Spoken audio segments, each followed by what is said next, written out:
আজকে আমরা চলে গেছিলাম রমেশচন্দ্র দেব রক্ষা স্মৃতি কমিটিতে কিছু সামাজিক কাজকর্মের জন্য, কিছু থ্যালাসেমিয়া রোগীদের ওষুধ প্রদান করতে। সেখান থেকে চলে এসেছি শ্রীরামপুরের গঙ্গার ঘাটে। গঙ্গা দর্শন করছি, কি সুন্দর গঙ্গা বয়ে চলেছে, একদম এপার থেকে ওপার দেখা যাচ্ছে। খুব ধীর গতিতে গঙ্গা বয়ে যাচ্ছে, অনেক দূর পর্যন্ত দেখা যায়। দারুণ শান্তির জায়গা, গঙ্গা বয়ে চলেছে।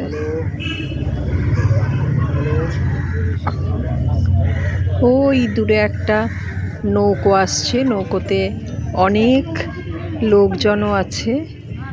গঙ্গা থেকে নৌকোটি আসছে, এদিকে কিছু নৌকো দাঁড়িয়ে আছে।